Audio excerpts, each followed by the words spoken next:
Good day, students. This is going to be our brief lecture on some key concepts related to waves. This is just going to focus mostly on the important parts of waves that are will be useful for you to know just in your day-to-day life, given that every day you're probably interacting with light and sound, which are both very important types of waves. This will mostly just be the information that is most important for you to understand how sound and light work, how you hear and see them, just to better be a part of your day-to-day life. This information will be incorporated into the exam. There won't be a separate test between test 2 and the exam. This is just going to be some extra stuff that goes on to the exam. It's mostly just concepts, and it's all stuff that you have been interacting with your entire life. You've been interacting in one way, shape, or form with sound and light. So, no matter who you are in some way, shape, or form interacting with them. So, I'm just going to go over the important concepts. At least one formula, tiny bit of math. So let's just go ahead and get started. Slide 1, title slide. Moving on to slide 2. What is a wave? Waves are something that most everyone is familiar with the basic idea of, because when a lot of people say wave, the first thing you think of is ocean waves, which is a type of wave, so it's a fine name, actually. But the actual definition of a wave is not, the mass of water that comes towards you at the beach. A wave is actually defined as traveling energy. See, when you go to the beach and you see the ocean waves forming, the waves come up and down and up and down, and the waves are traveling towards the beach. What is traveling, what is actually moving from out to the ocean towards you, isn't actually the water. The water is moving. You do see it move up and down. But what's traveling is energy. Notice that when you are at the beach or the lake, wherever you most recently saw a water wave, notice that as the waves come up and down and as the wave approaches the shore, all of this water is not actually traveling towards the shoreline. If this water was all coming near you as part of the wave, the entire body of water, the whole lake, the whole ocean, would be rushing towards you. But it's not. The ocean stays where it is. The surface of it is just moving up and down. The water is not what is traveling. The energy is what is traveling. The wave is actually energy that's just traveling through the water to get from the outer part of the ocean towards the coastline. So the energy is what is traveling. The water does move. You can see it move up and down. Some of it might even move back and forth.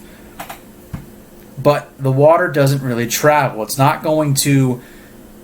Like when you see a wave far, far out, the energy will make it all the way to the shoreline. But the water that's way out there is not. The water that's miles out is going to stay miles out. The only thing that is going to come all the way into the shore is the energy. And this is the same for sound.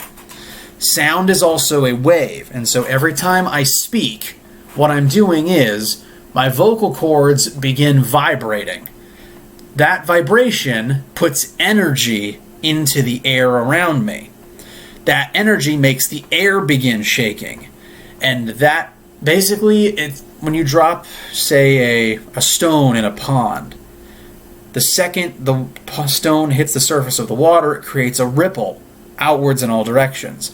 And that's essentially the same thing you do when you speak. When you speak, your vocal cords create a ripple in the air that travels out in 3 dimensions in all directions at the same time.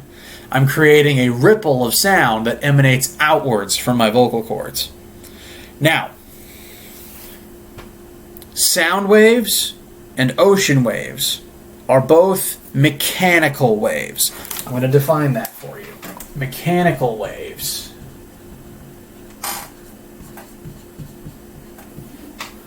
Now, throughout all of our lectures, all of our definitions, the term mechanical always means physical. Something has to be physically here, some physically present, physically interacting. And so sound, ocean, and even earthquakes, which are formed from seismic waves, all of these things are mechanical waves. Because for all three of these things, something has to be physically moving for the wave to actually travel. When we speak, normally we are creating sound waves through the air. When I speak, I'm creating a ripple that travels through the air. So the medium, the thing, the substance that the sound is traveling through, is air when I'm speaking and creating sound waves.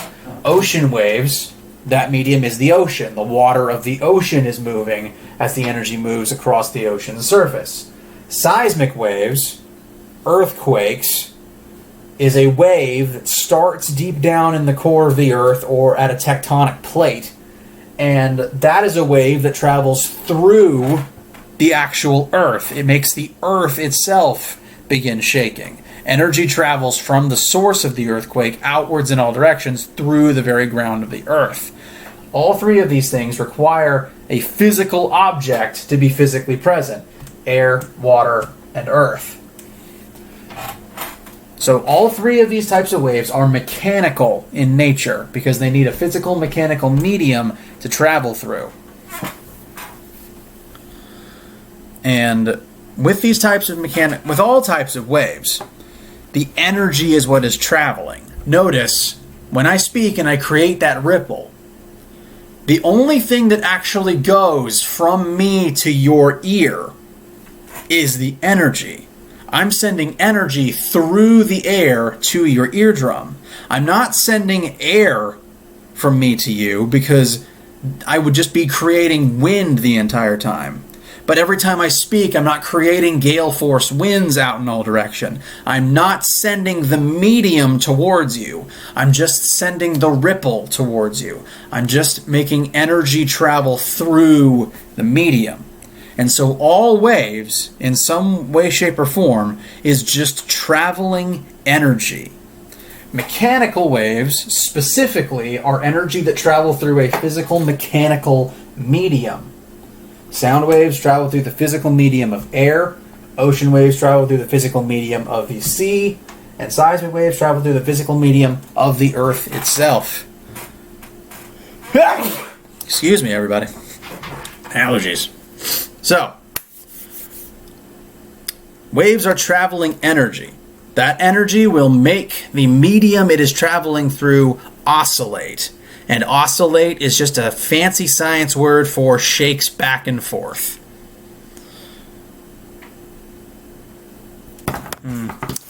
Okay. So this is my laptop charger. And I'm going to make it oscillate. Okay? You see the word on slide number 2. So you see the word oscillates on slide number 2. Oscillate just means moves back and forth.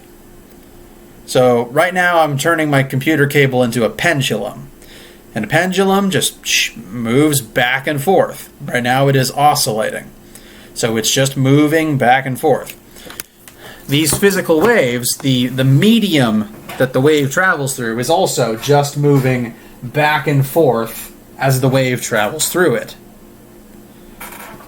So the medium will oscillate as the wave travels through it, but the medium does not travel. Only the energy travels. So a wave is traveling energy. The medium that a wave travels through is just the physical substance that the wave is moving through. The medium will oscillate, but the medium does not travel. Only the energy of the wave travels. Alright, now moving on to slide number 3, we're going to talk a little bit about the shape of the wave, the shape of a wave, and the characteristics that most waves have. So, this is the same waveform I drew out before, and this is usually the kind of shape most people think of when they think of waves. And this type of shape has the wave, the medium that the wave is traveling through, oscillating up and down as the wave travels through it. Now, this dotted line I've put in the middle here, this is the baseline. This is the base state of the medium. If you picture the ocean, if there was not a wave, if this was an ocean wave and there weren't any waves, if it was completely still water, the water level would not come down to here at the bottom of the wave. The still water would actually come up to here at the baseline. And so as the energy travels through the water, what it does is the wave has a peak where it comes up to a certain maximum, and it has a trough where it goes down below the baseline by the same amount. So this is the base state. If there was no wave in this ocean, the water would rest here. But as part of the wave, the water rises up to here and then falls down to here. Now, the measurement for how tall the wave is, the actual bigness of the wave, is a measure of its amplitude. That is the maximum deformation from the base state. And this is a physical measurement of length. We measure amplitude in meters. It's a measure of length.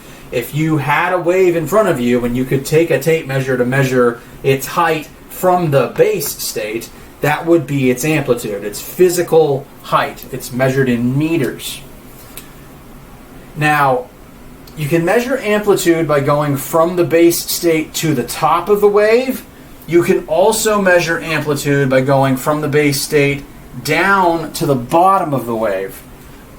But you need to be aware, you cannot measure amplitude. You cannot measure amplitude by measuring from the top of the wave to the bottom of the wave. This is not the amplitude. Only from the base state to the top or the bottom is the amplitude. That is a very important distinction to make. Next, all waves have a certain frequency. Now, frequency is defined as the number of events that happen each second. It's how frequently something happens. So if something happens once every second, it has a frequency of 1 every second. And we measure frequency in hertz. Now, if I was to fully spell out the word hertz, it would be H-E-R-T-Z, kind of like the car company. We abbreviate it to Hz. You've all interacted with this measurement before. I presume you've heard the word hertz before used in this way. We measure all frequencies in hertz. Now, if something happens twice every second, if something happened 2 times every 1 second, it would have a frequency of 2 hertz. If something happened 3 times every 1 second, it would have a frequency of 3 hertz. What this means for a wave is every single second, a certain number of waves are going to pass you. And the frequency tells you how many waves pass every single second. Now, it's important to note what is a full wave. So, I'm going to help label what a full wave is. The wave needs to go from its starting point all the way through a whole oscillation and back to that same starting point. So here I drew the wave rising up to the top, falling down to the bottom, and then rising back up to the top again. Now I stopped it. We began here at the base state, and I stopped it rising at the base state. This, I'm going to put a dotted box around it. That is one full wave.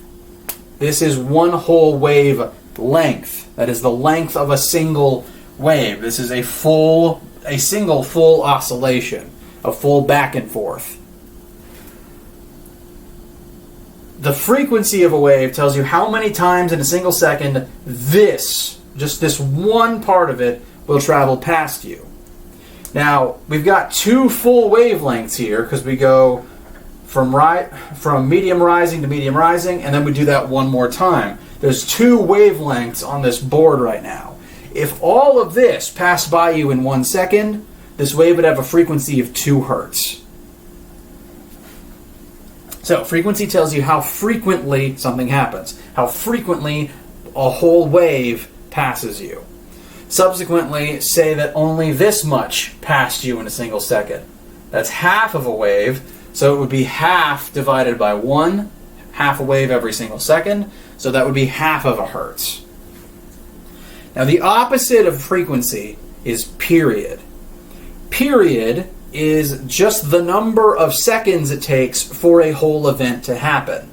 So if it takes 3 seconds for a full wave to pass you, that wave had a period of 3. But note, that would make period and frequency inverses of one another. To find period, you divide seconds by number of events. To find frequency, you divide number of events by seconds. So, period is always going to be equal to 1 over frequency. They're inverse of one another. Frequency is how many times the wave passes in 1 second. Period is how many seconds it takes for one wave to pass. They are complete opposites of one another. Very important distinction to make. Period is just a measurement of time. We measure it in normal seconds. And the last thing that all waves have is a wavelength. And that is literally, physically, the length of the wave. If this was a real wave in front of us right now, you could take a tape measure, measure one wave, again from here to here, measure that in meters, and that will be your wavelength. Now, one whole wave can be defined as from this starting rising edge to the next rising edge. You can also measure a full wavelength from one crest to another crest.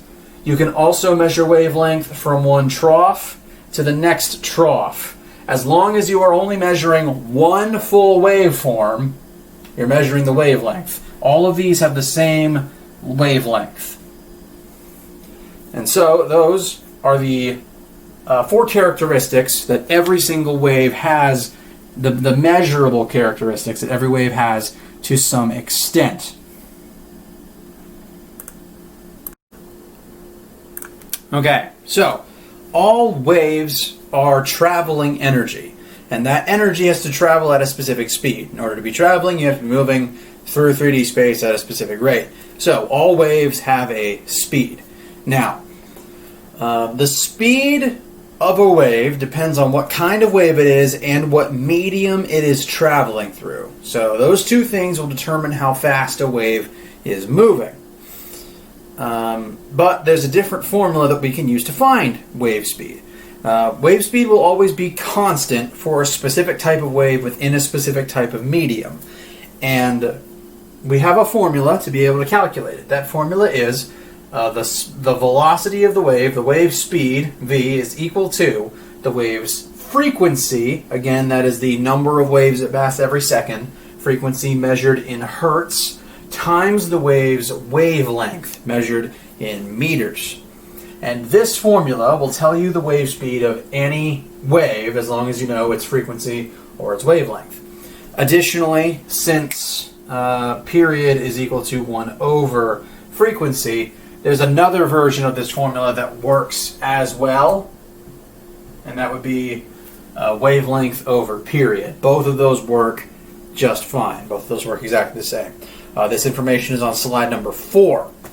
If we move on to slide number 5, we have an example that we're going to do together. This is the same wave that I showed you earlier with the same numbers on it. I'm just going to replicate that on the board real quick.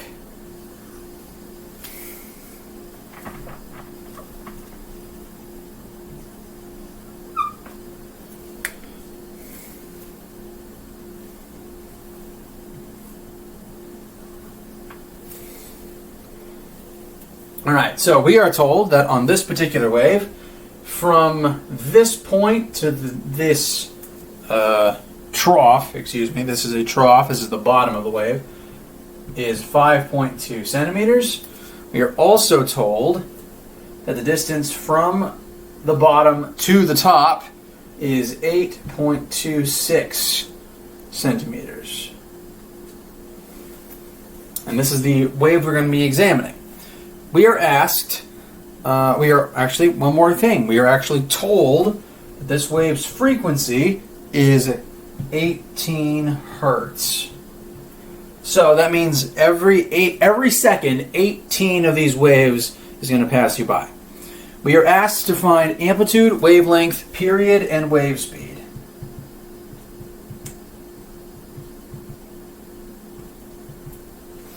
So, let's go through these one at a time. Amplitude is defined as the distance from the baseline to a crest, or the distance from the baseline to a trough. Now, this 8.26 centimeters is the distance from a trough to a crest. So this is not the amplitude. You have to cut it in half to make the amplitude. So, 8.26 divided by 2 should be about 4.13. And that's a physical distance. We can measure it in centimeters. So, again, this is trough to crest. This is not the amplitude. Amplitude is from baseline to crest, or baseline to trough, one or the other. Next is the wavelength. And wavelength is the distance, the physical length of one whole wave. We are told this little piece here is 5.2 centimeters, but this is not one whole wave. Notice this wave, we start at the top, we come down to the bottom, but a whole wave has to cycle back to where it started. So, this is only half of one wave. We're going to have to double it. And that's going to be 10.4 centimeters for the wavelength. Next, period. The period, we do have a quick, easy formula for that. Period is equal to 1 over frequency. We know the frequency, so 1 divided by 18 is going to tell us the period. So I'll just put that into my calculator. And we have 0.056 seconds. Period is time. It's a measure of time. It's the time for one full wave to pass.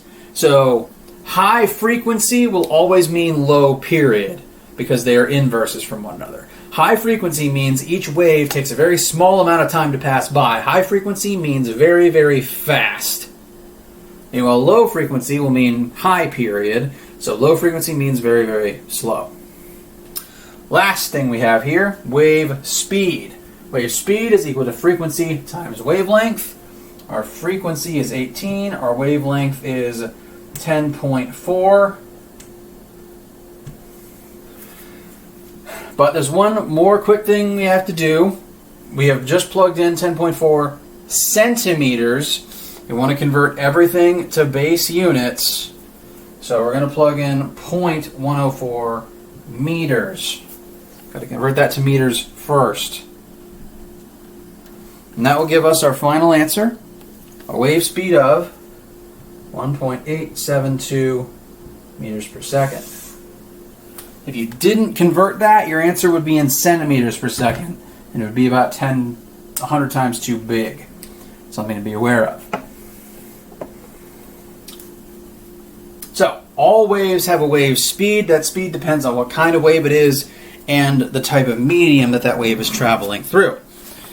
We're now going to shift focus and talk about a specific kind of wave. And that is going to be, we're going to start with sound. If you move on to slide number move on to slide number 6. Move on to slide 6.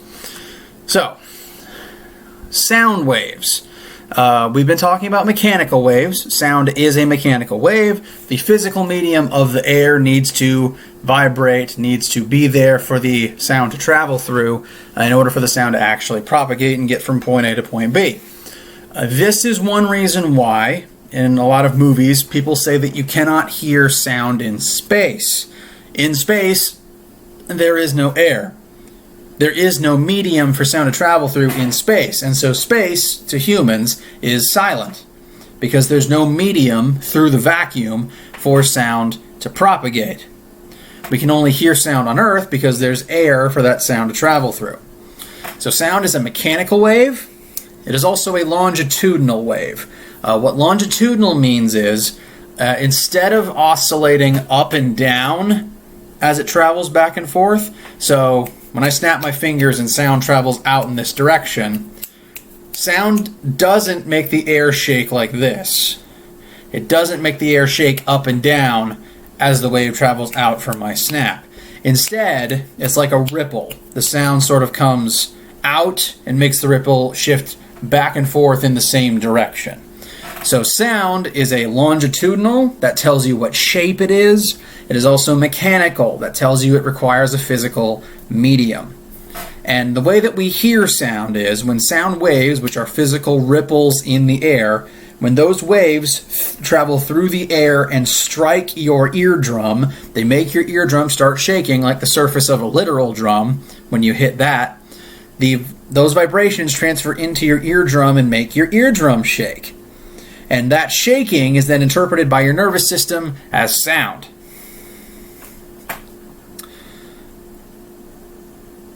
And sound requires a physical medium. We are best at hearing sound in air, but sound doesn't need air specifically to be able to travel. As it happens, sound can actually travel through a lot of different materials. We hear it through air, but sound can also travel through water, can also travel through the earth. A specific example of this, in the bottom right-hand corner of slide number 6, you will see an image of an ultrasound. This is a technique that doctors will use to see a baby in the womb before it is born. And what physically happens is sound is broadcast into the womb, and sound will bounce off of the baby itself. And that sound is reflected back towards the speaker that made the sound. There's a sensor that is hearing the sound, and the system, the computer system, is able to form an image of the baby using this sort of echolocation technique. It's exactly the same thing that bats do, or the same thing Daredevil does, if you've watched the Daredevil show or read the comics. It's echolocation. And the sound is able to do this in spite of the fact that there is no air in the womb. It's all fluid. It's all liquid. And some solid. So sound can travel through things other than air. Our ear is meant to hear it in air, but it can travel through other things. Similarly, if you've ever been under the water, you can still hear some things going on around you. It's just kind of dull and muffled, and you can never make it out quite right. That's because our ear isn't designed to hear in water, but sound can still travel through water. Moving on to slide number 7, we're going to talk a bit about the speed of sound. So, the type of wave and the medium that the wave is traveling through determines the speed at which the wave is going to move. Now, we, at room temperature on Earth's surface, tend to consider the speed of sound in 25 degrees Celsius air to be 343 meters per second. This is a typically well-regarded constant for the speed of sound in air at 25 degrees Celsius. But if you look at the chart on the right side of slide number 7, you'll see lots of different speeds of sound, depending on what the sound is actually traveling through. The type of medium, even beyond just solid, liquid, gas, the type of material within those distinctions also can affect the speed that the wave travels. It can even be affected by the density, the air pressure, and the temperature of the medium. If you look, there's 2 separate entries for air based on what temperature the air is. One's colder than room temperature, one's hotter than room temperature. And notice it does affect the speed.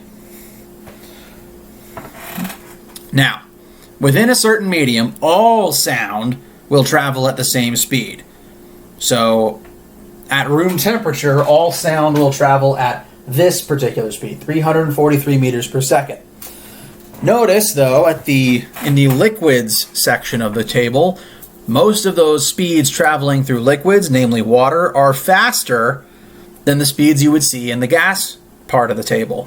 And further still, if you look at the solids, namely aluminum, copper, and iron, those tend to be even faster speeds than the liquids. So in general, not always 100% of the time, but in general, sound tends to travel faster in water than in air, and faster still in solids than in water. The reason for this is the density of the medium. The more dense the material, the easier it is for the sound to propagate. And this means sound will travel at different speeds depending on what it is passing through. Excuse me. Now, because the speed of sound in air is constant, this speed does not change. That means this velocity term does not change.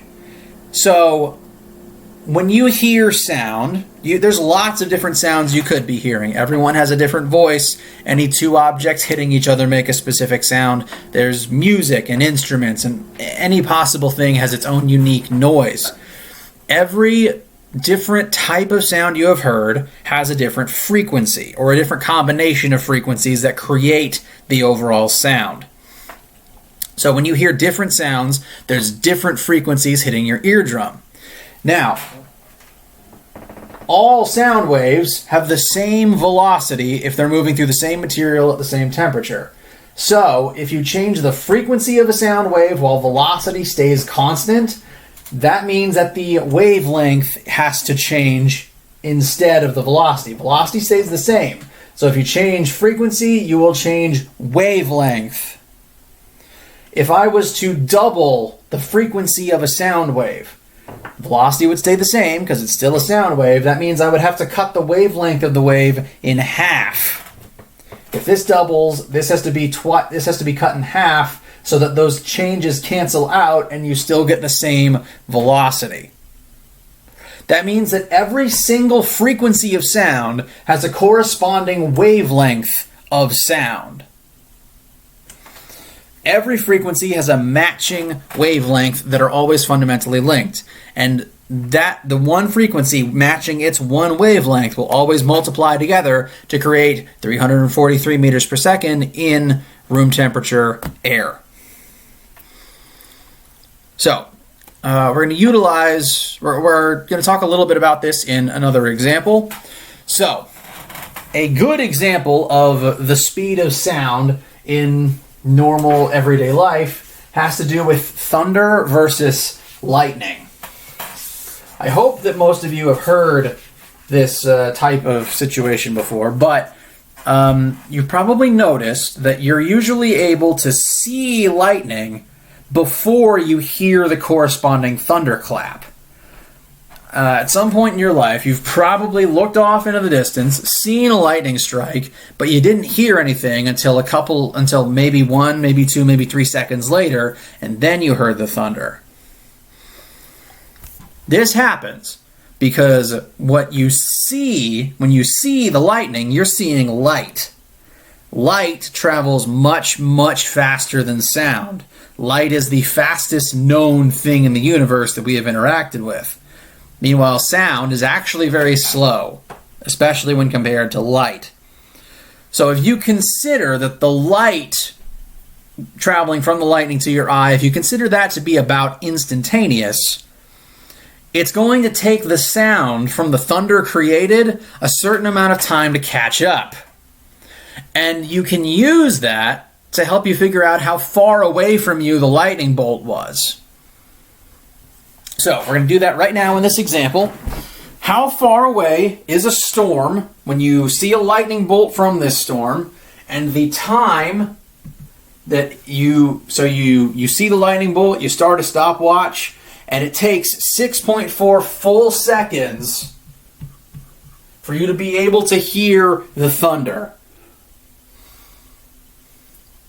So, this is how we tend to find the velocity of a wave given its frequency and velocity, given its frequency and its wavelength. But this is still a velocity, meaning our good old friend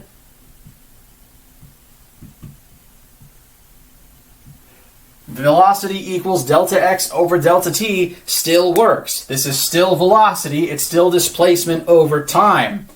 And we know the speed of the wave because we're assuming if this is happening in air around 25 degrees Celsius, which is roughly the temperature of the surface of the Earth most of the time, we can assume the speed of the sound was 343, and we know it took the sound 6.4 seconds to get from its source to our ears. So all we have to do now is multiply 6.4 over to the other side. Show you that. And that will tell us delta x, the distance the sound had to travel, is 2,194.2 meters. That is a lot. This storm is very, very, very far away from you. You're probably not in any immediate danger from it. As a general rule, if you see a lightning bolt and it takes a couple of seconds for the thunder to actually reach your ear, that means the storm is very far away. If you see lightning and you hear the thunder immediately, that lightning bolt hit very close by, and that storm that created it is also very close by. So, practical tip. Moving on to slide number 9. Quick concept question about why have any of you guys in a movie or a TV show seen or heard about a character who was able to place their so this is the ground, this represents the earth, and I'm literally, in the example, someone literally puts their ear to the ground. Sometimes when you do this, you can feel through the earth a train coming before you would ever hear it through the air. The reason for this is because, like we saw on that speed of sound chart, sound travels faster in solids than it does in air. Sound in air is actually incredibly slow. Sound in solids can travel upwards of 100 times faster. That means the sound from a train, off in the distance, travels through the earth quicker than it does through the air. Meaning, and since sound is just a vibration, you should be able to feel the earth beneath you shaking before you will actually hear it with your ears. You can try to pick up on the physical vibrations of the earth more easily by literally putting your ear to the ground. And this helps because your ear is the part of your body most sensitive to those physical vibrations, because your eardrum literally is sensing physical vibrations from the air. So, sound travels pretty slow in air, faster in water, and fastest in solids. The speed of sound in a given medium, though, at a given temperature, will always be constant. And that instead means that every frequency is tied to a specific wavelength that multiply together to create the speed of sound in that particular medium for that particular type of wave.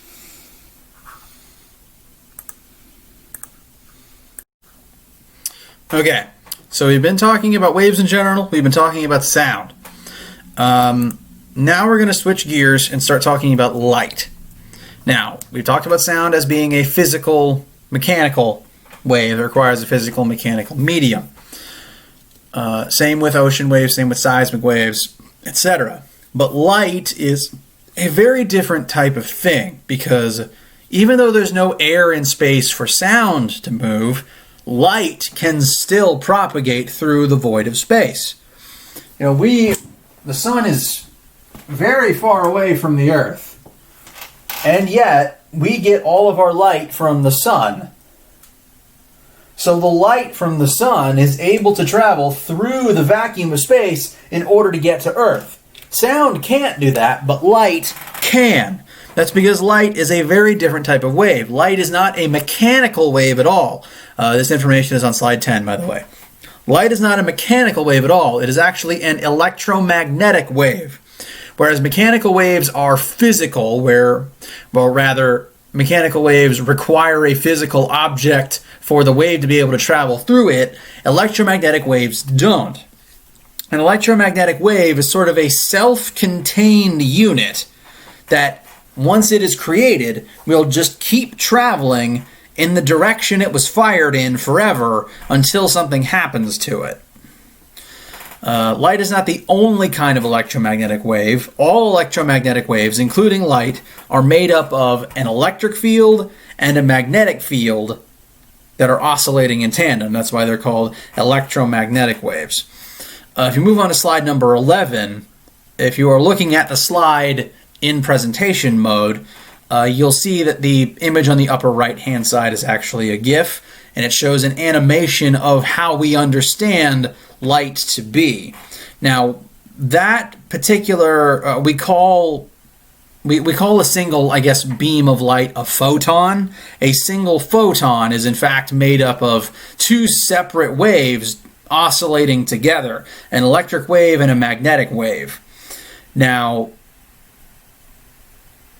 these waves are made by whatever object created the light.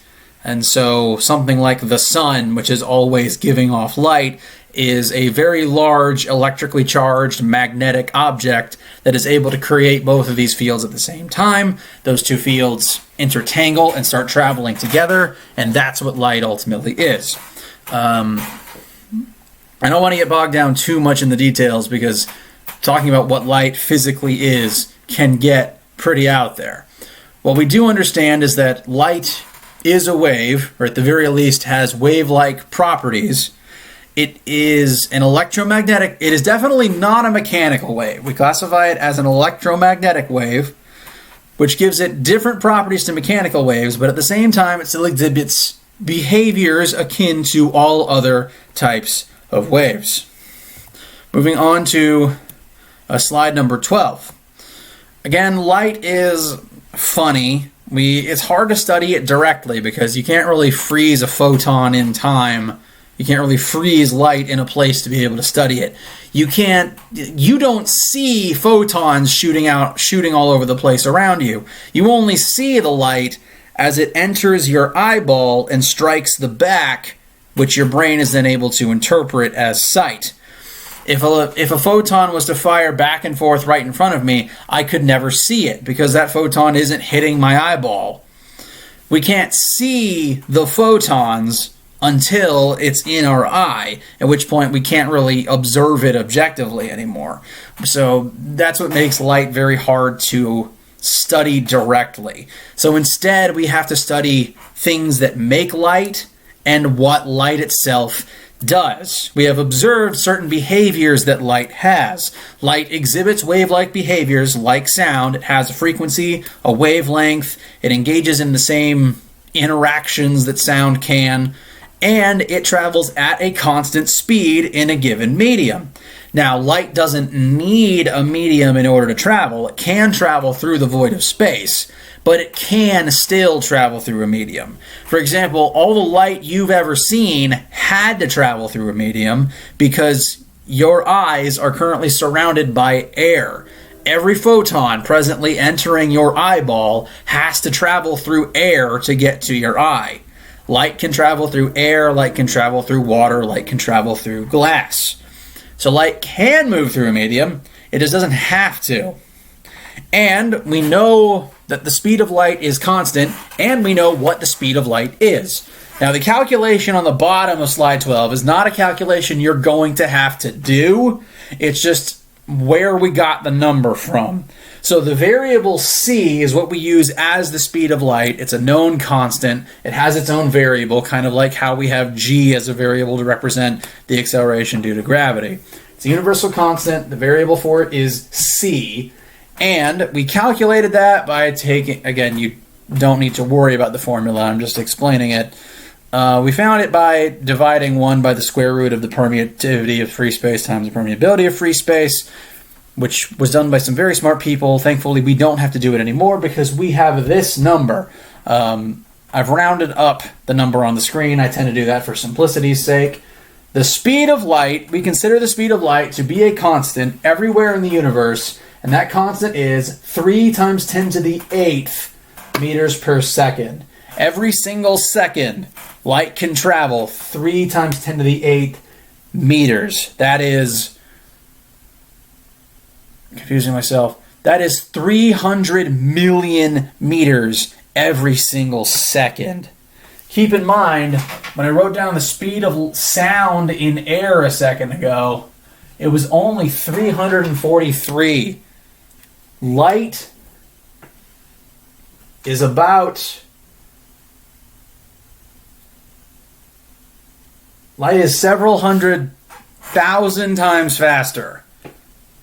These several tens of thousands of times faster. Light is incredibly fast. It is the fastest known phenomena in the normal observable universe. It's very fast, and knowing this constant is very helpful. Now, moving on to slide number 13. Light is a wave. Light is a wave. And because it's a wave, we can use the same formula we did for sound. Velocity equals frequency times wavelength. Now, we know the speed of light. Speed of light is always going to be this. So if you're solving this problem for anything relating to light, this will always be this number. So like with sound, how every frequency of sound has a corresponding wavelength that goes with it, and those two things always multiply together to create the speed of sound. It is the same with light. Every single frequency of light, which is to say every single color of light. So different frequencies of sound are different sounds, but different frequencies of light are different colors. And so every different frequency of light has a corresponding wavelength, and they always multiply together to create the speed of light. Now, light is not the only electromagnetic wave. This is not just the speed of light. This is the speed of all electromagnetic waves. And the table on slide number 13 gives a brief explanation of those different types of electromagnetic radiation. I'm going to list them in order of ascending frequency. In order of ascending frequency, so this is low frequency down to high frequency. These are all the different types of electromagnetic waves that exist. The lowest frequency is radio waves. That means that the waves that make the radio in your car work are the same type of thing as light. The only reason you cannot see them is because they operate on a different frequency. I'll talk about that more in a second. The next lowest frequency, as we increase our frequency somewhat, is microwaves, followed by infrared, and then visible light, then ultraviolet, UV, followed by X-rays, and then lastly gamma rays. So, these are the types of electromagnetic waves, electromagnetic radiation that you will interact with in your daily life. These are technically all forms of radiation. Light is a type of radiation. It was radiated from the object that created it. It is a wave, but it is also radiation. All of these things are, technically. And they are all the same type of thing. The only difference between light and the radio waves that make your car radio work is what frequency they are. So unlike sound, where the frequency just changes what kind of sound you're hearing, with electromagnetic waves, the frequency determines what kind of wave it is, and that's going to give them different fundamental properties. So all these waves are the same type of thing, but they're all different flavors based on their frequencies. To go from low to high again, radio waves have low frequency, and that means they're going to have very long wavelengths. Because they have such a long wavelength, they're actually very weak. There's millions of radio waves passing through your body right now, but because they're such low frequency, they're low energy, they don't affect your body at all. You don't notice them because they're too low frequency for you to even notice. And that's why we use radio waves specifically for all of our communications technology. We're going to have whatever type of wave we use for it everywhere, so we picked the type that does not affect the human body. Radio waves are passing through your body at all times, thanks to radio stations, thanks to cell phones, thanks to Wi-Fi. Every single wireless form of communication is done via radio waves, which is just the same thing as light with a lower frequency. If we increase the frequency past radio waves, we get to microwaves. And the actual box in your kitchen, the appliance called a microwave appliance, works by blasting the food inside of it with microwave radiation. So the machine was named after the type of radiation it produces. And as you increase the frequency of waves, you tend to increase how strong they are and the energy that they carry with them. So we've increased the frequency from radio to micro. That means microwaves pack a little bit more punch than radio waves do. And microwaves have the tendency of making water and metal act a little funny. So when you put food in your microwave, food has water in it. And so when microwaves strike the water in your food, it makes the water start accelerating. And when any sort of particle starts moving around more, it gets hot. It now has more thermal energy.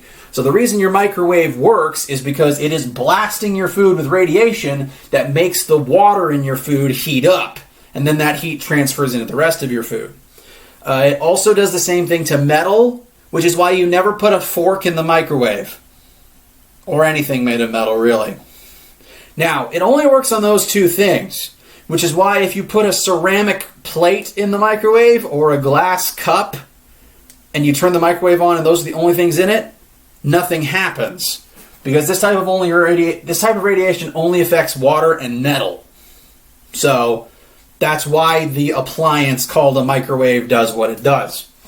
If you increase the frequency again, you'll get to infrared. We use this sort of thing for lasers. It's mostly harmless to humans, but don't shoot it in your eyes.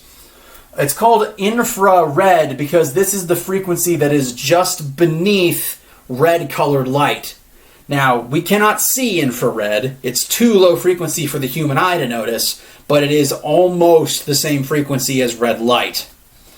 Once you increase the frequency a little bit more, you enter the visible light spectrum.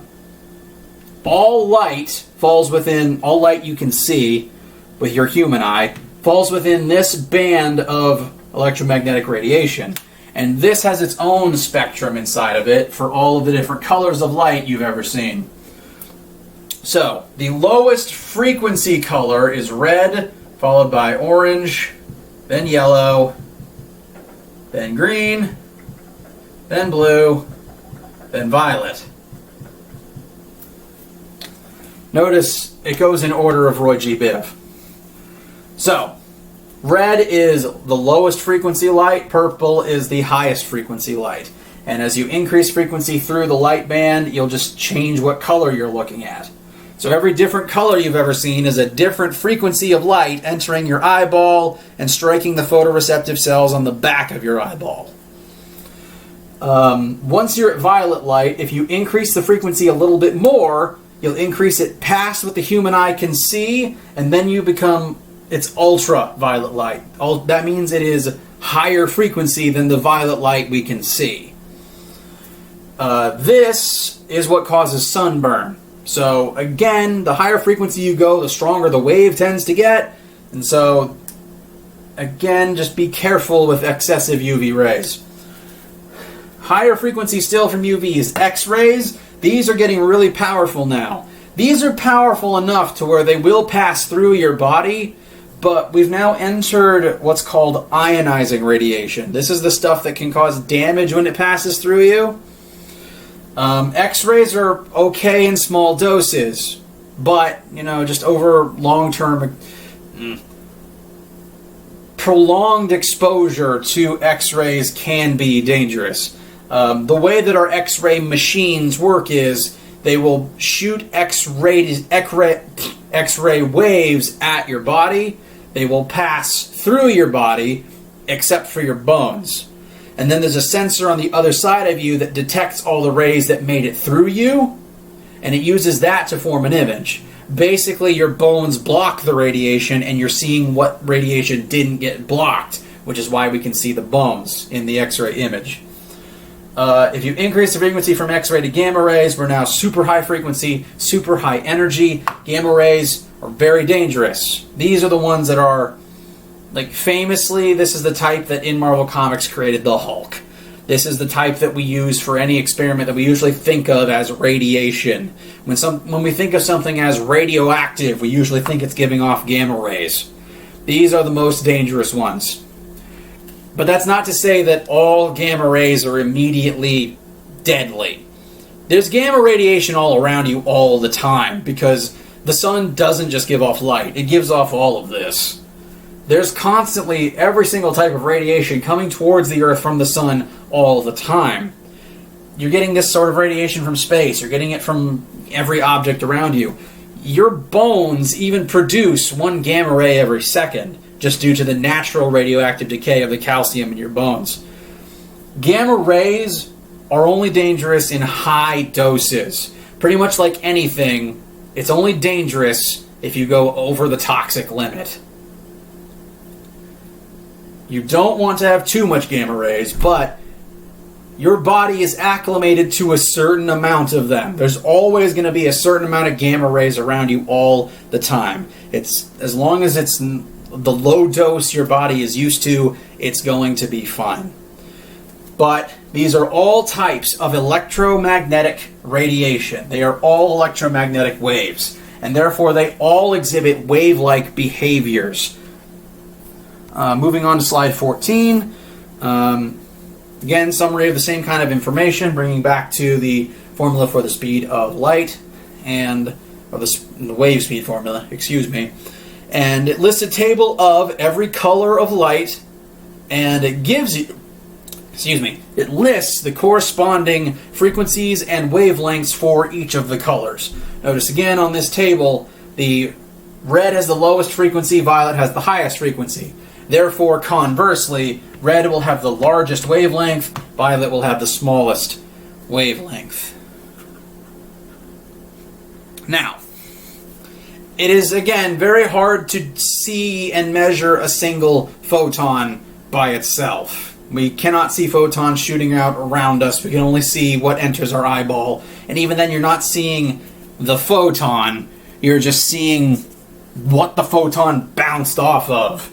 The way that our eyeball works is... So if this is going to be your eye, so this is a side view of the human eyeball.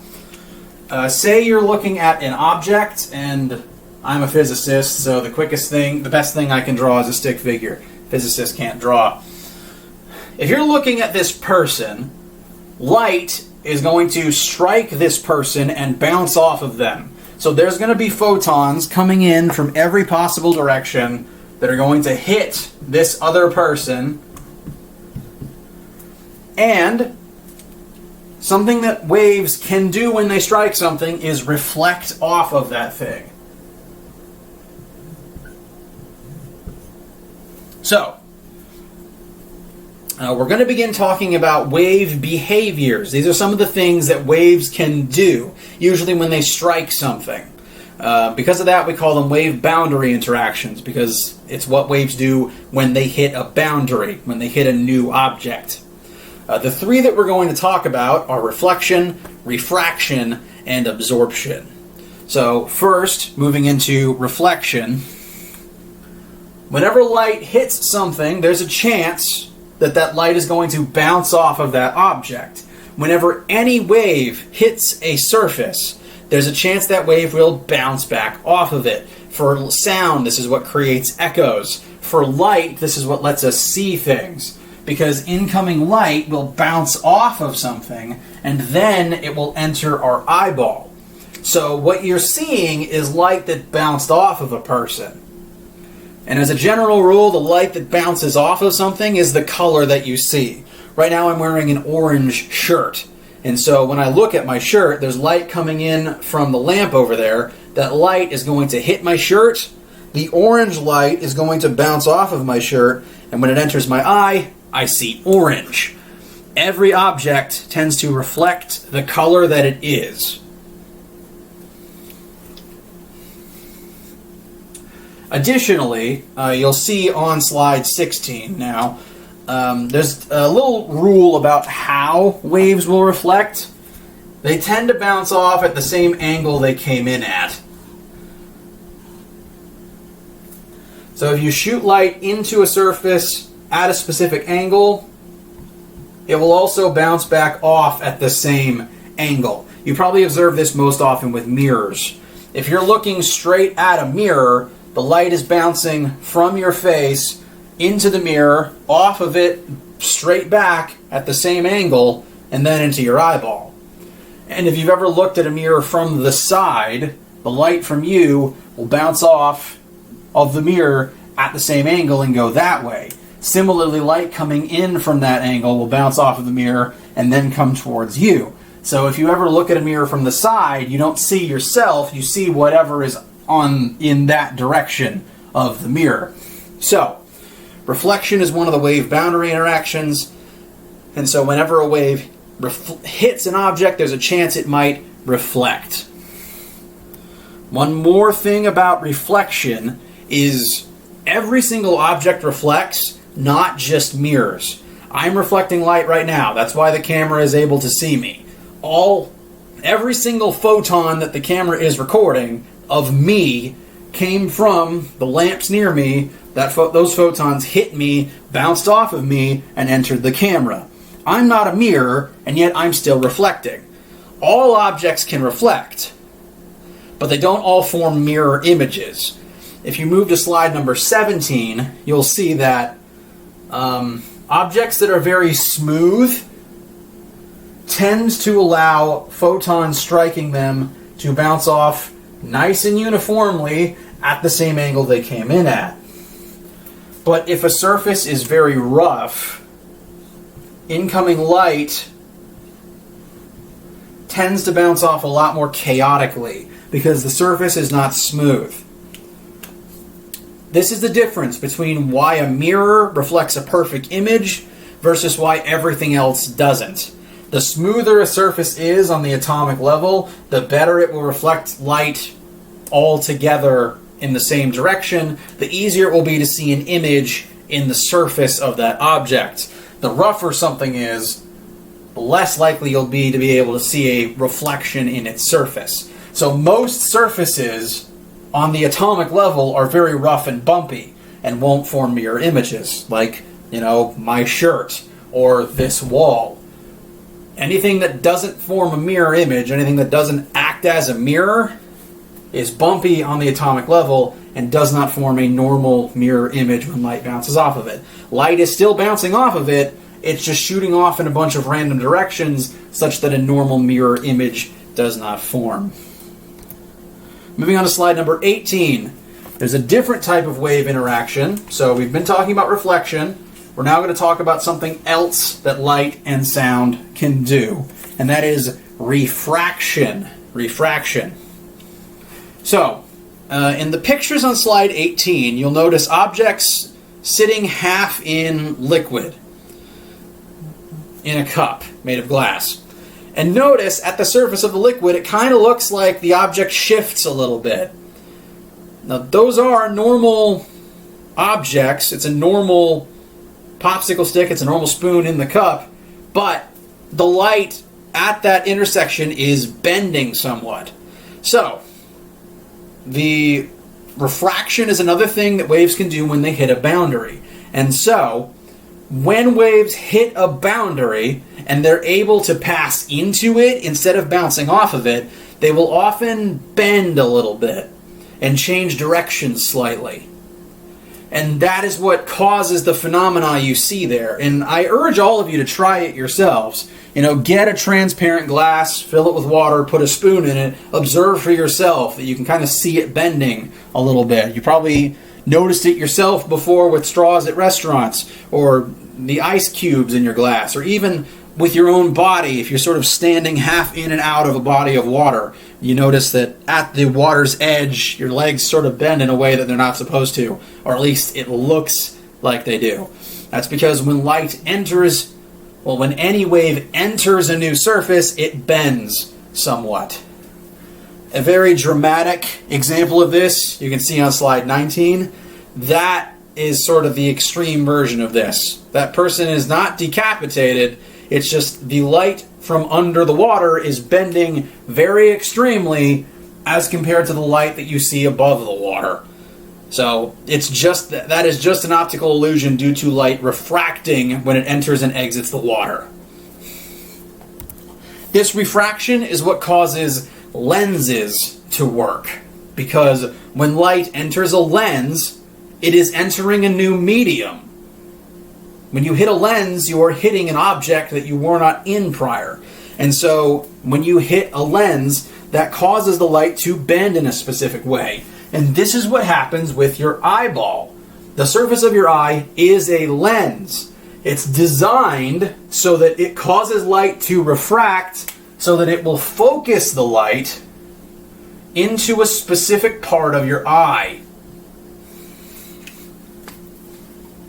So, when light enters a lens, that's a new material, it's a new boundary. The light will bend upon entering the lens, and for the sake of your eye and for the sake of glasses, that bending is what allows your eye to focus all of that incoming light onto a specific region on the back of your eyeball, and the photoreceptive cells, the light sensing cells on the back of your eyeball, are then able to correctly see all the images and send that information to your brain. If you need glasses, it's because the lens of your eyeball is not focusing right. It's not putting the image on the correct part of your eyeball. If you need glasses or contacts, that extra lens helps bend the light to the correct spot. So, your eyes work, the lens of your eye works because of refraction. Additionally, slide 21, refraction also causes a different phenomenon known as dispersion. If you've ever used a prism before, if you've ever looked at a rainbow that formed in the sky, that's all due to the principle of dispersion. Basically, every single color of light bends a slightly different amount when it enters a new object. And so in certain extreme cases, all the different colors of light that were traveling in the same direction begin bending and moving in different directions, and it splits the colors. And this is why prisms work. It's because of the dispersion effect of refraction. So if you've ever held a physical prism before, you hold it up to the light and you can kind of see the colors splitting, whereas normally it's white light, you can see the colors forming. This happens naturally in rainbows because there's water in the sky. And that water is a different medium to air, so when light enters the water in the sky, it refracts and disperses, creating the rainbow. Our last slide, the last thing that we're going to talk about waves doing when they hit something is the principle of absorption. Basically, we've talked about what happens when light bounces off of things. We've talked about what happens when light travels through things. Lastly, we're going to talk about what happens when light cannot do either of those. When light cannot bounce off, when light cannot pass through, it is instead absorbed. And that just means that the energy of the photon is taken in by whatever it hit, and that photon ceases to exist. Again, my shirt is orange, meaning orange light bounces off of it. Orange light is reflecting off of my shirt and into my eye and into the camera. Every other color of light that hits my shirt gets absorbed because my shirt can only reflect orange light. Any other color gets absorbed, and that's why I don't see the other colors when I look at my shirt. Excuse me. Absorption is why the earth is warmed by the sun. Light strikes the earth from the sun.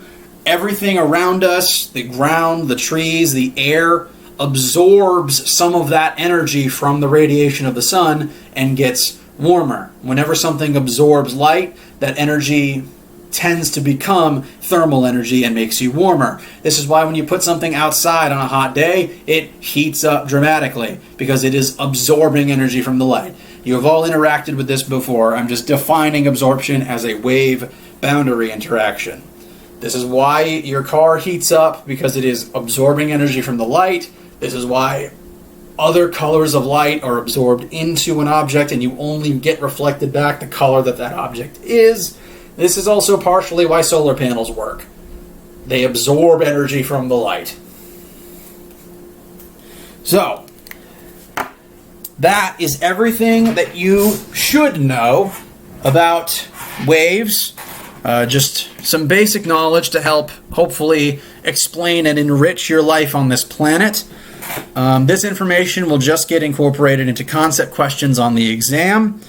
There will be a brief homework, quiz, and lab assignment for this and for Chapter 10, just to make you aware, but I know we're reaching the end of the week. They aren't going to be big assignments. They're just going to cover the key concepts. I don't want you to bog you guys down right before we hit the end of the class. I want you guys to be able to, ask questions at the end of the, leading up to the end of the week, so that we can get everyone ready for the exam. I'll be posting all the stuff that you need for Chapter 9 and for Chapter 10 very soon. Please go over those. Ask any questions you have at any time. Come to our class calls with your questions, or to get direct supervision from me as we are closing out the class and doing all of our exam prep and exam studying. If you cannot make the class calls, and if you're having trouble entering the class calls, please let me know, so that I can find a different time, help get you in, help get your questions answered. I want to help everyone succeed, so please come to me with anything you have, so that we can all, so that I can help you make this class a success. Thank you all. Again, study this material after you've taken the second test, and I'll talk to you all again soon. Thank you very much, and have a great day.